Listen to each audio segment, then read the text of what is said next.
Welcome back to Standing Water, episode 3.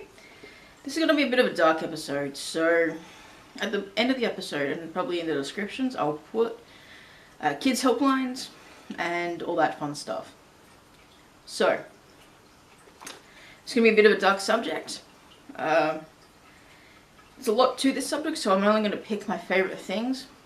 And yeah, my favourite things. Okay, so this is going to be all about eco-friendly and all that type of stuff. So please bear in mind that this is not going to be like a usual episode. But I had to put it out there because it was needed for this episode, or for what I'm putting out there. So, without further ado, pollution.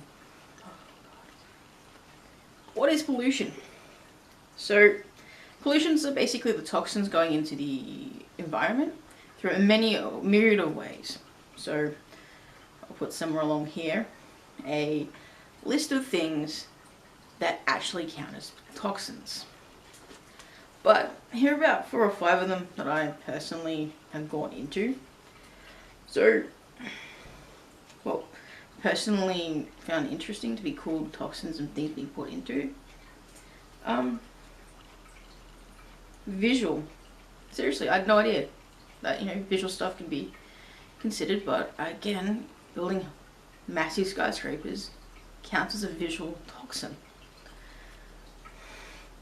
Alright, so how can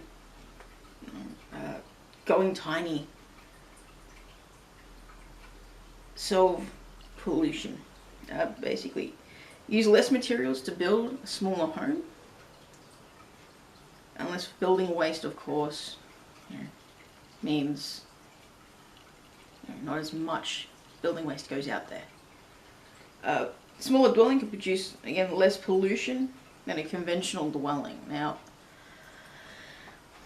thinking back to like high school and all that, they were always told you had to have the biggest house, like Kardashians or whatever, the biggest YouTuber at the time. Now we're more put into this environment where like less is better. Less is better because you're going to get a more meaningful life, but not also that, but a smaller house doesn't necessarily mean you're a poor person. It just means you've got your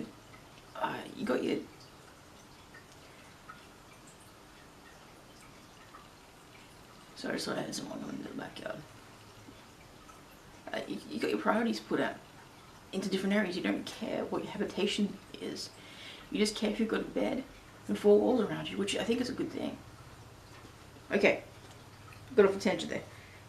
2, global warming. Yes, warning. We're warming the globe about ourselves.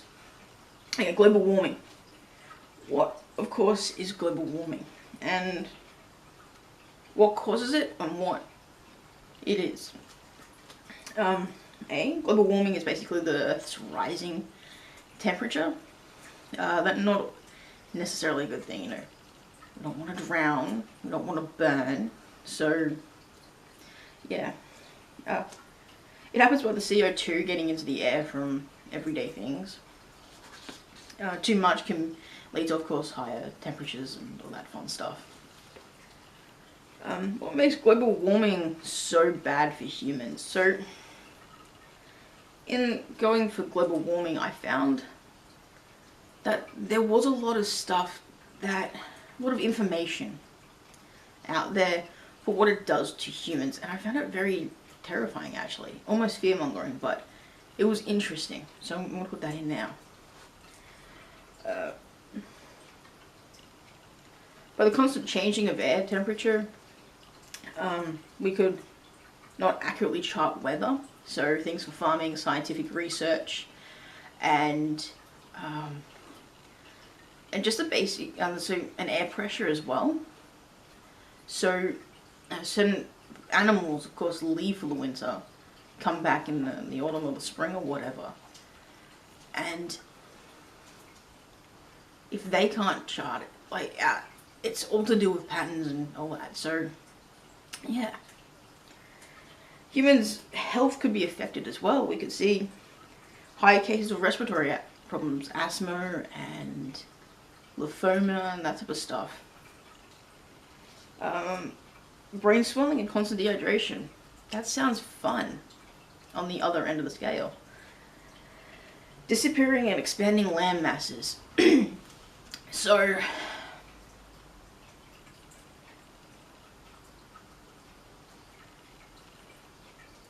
this can happen when sea levels either get too high or too low. They could, of course, show more land mass, which sounds really cool until you, and of course, more farming land, more. No, that's not how it works. So, so as soon as the water leaves a land area, a land mass, we have pressure. Like, we can't live in a certain area, so the pressure's going to be too much. It's going to crush us. It's going to kill us. It's going to destroy who we are. So yeah. How could going tiny help with global warming? So it's very easy for me in general. Smaller dwellings can be fitted with eco-friendly things, of course, eco-friendly fittings and fixtures, and then they also offer a small footprint. Smaller eco-footprint equals reduced global footprint in general. So yeah. Another really fun one is ocean acidification. So what is it and what causes it? Ocean acidification is where ocean pH is decreased, causing because of carbon dioxide. How can small dwellings help or even solve ocean acidification? Once again, eco-minded dwellings can be geared towards the off-the-grid life. This may slow down this one problem alone. Deforestation. Really sad one. I hate this. But it was interesting because okay.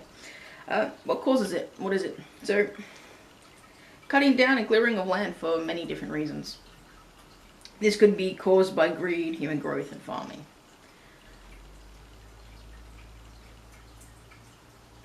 Swear to God, someone keeps coming to my house. Alright. What can deforestation cause? Okay. Mass carbon monoxide poisoning. We suffocate. Clear and simple, we just suffocate. And 2, mass extinction of animals, not stopping at humans. So, first the animals stop showing up at our doorsteps, we can't, feed ourselves, therefore we slowly die off. And I get it, we are smart people, we'll probably find different ways to do this, but different ways to feed ourselves. But we always need animal protein. There's no doubt in that. So, yes. How can small habitats help? By using less space to build, which means less trees that have to be cut down. If you have to cut down 10 trees versus 2 to 3 trees, then you're obviously helping in a better way.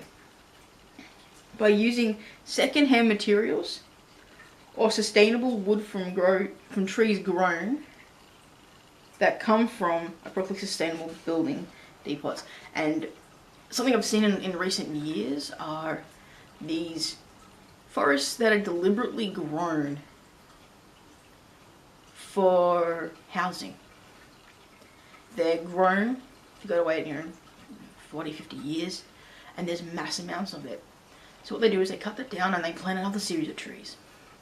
And it's that, which is awesome.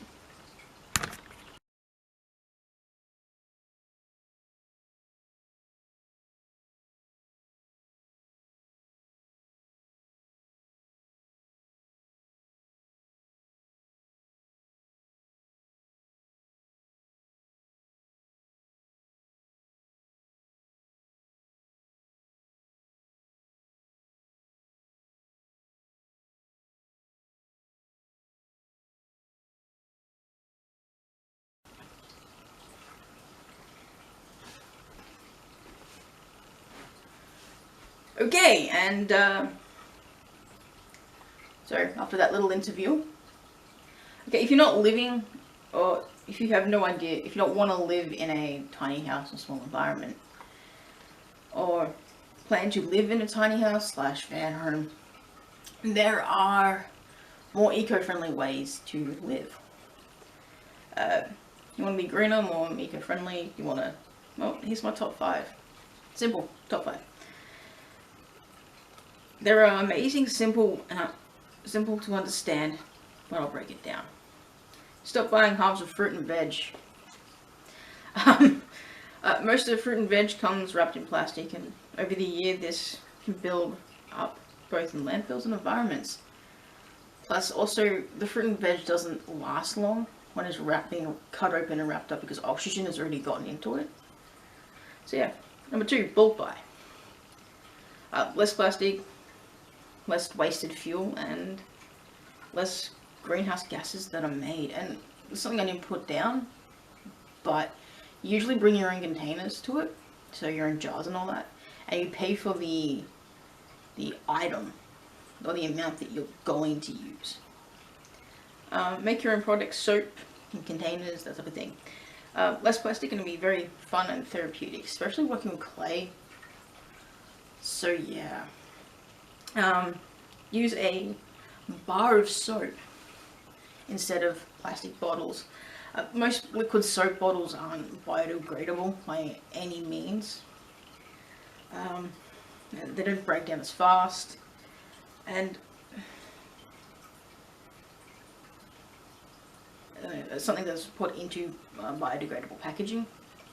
And also, soap bars normally last a hell of a lot longer than liquid soap or gel soaps even. Stop using plastic crap. Now, this one goes back up to number 1 on this list, but I got a little bit more information on this one.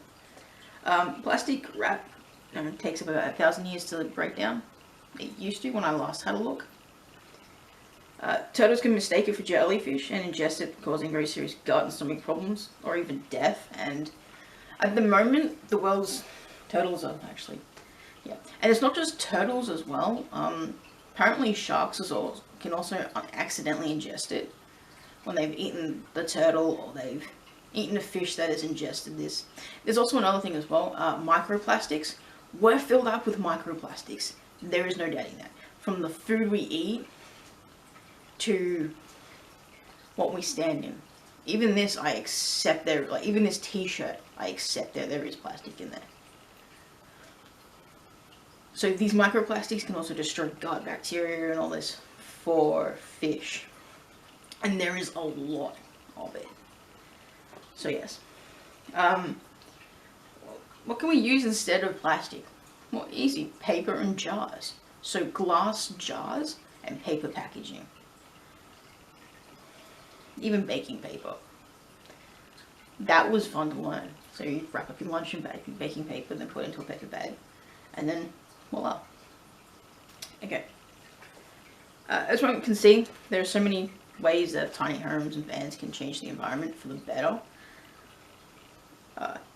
Can aid in the healing of the planet environment that we live in. There are so many other ways that they can help. All one needs to do is do your own research and put your own opinion on the subject. This episode was a bit of a dark one. So as I said in the beginning, I am going to put helplines for Australia only in, because I unfortunately don't know what the Canadian, American or international ones are. So please do your own research on this if that's the way you want to go. Thank you and good night.